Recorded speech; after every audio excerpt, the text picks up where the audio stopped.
Tipperary won a number of frees in their own half, in their own 65. But the amount of times where they could have hit a quick free into 60 yards of space of a 2v2, which was sometimes Morris and Keogh. And when Keogh ran at Conor Cleary, he was in a bit of bother. Yeah. This was in the first half, the two boys were inside. But they just stood around, waited, and then someone blasted a free wide from 90 yards. Get quick ball into Mark Keogh when there's space. He's going to do damage, like we've seen it in game after game. I'll bring in Nicky Brennan here. Nicky, delighted to have you on the show. Sorry, kept you in the background there for a second or two. How are you this morning? I'm good. I was enjoying listening to the two of you there, having a little banter there. Tell us, Nicky, drive the boot into me and Tipperary. What did you make of that performance? Or do you want to celebrate Clare's great win? I think it's probably more the latter, to be honest about it. Clare were very good, and they came into the game, in fairness.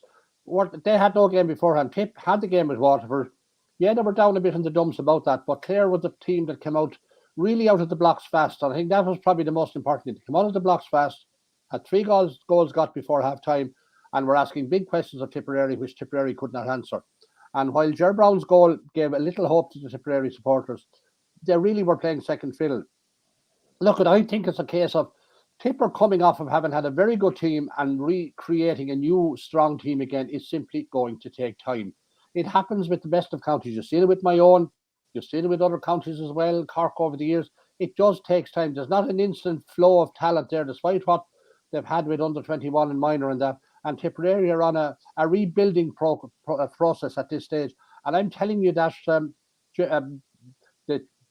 Lohan, the Clare coach, Brian Lohan, is a very astute coach. I've been watching him very closely, and he's able to get a lot out of his players. But the big bonus for Clare was that they had Shane O'Donnell and Peter Duggan back.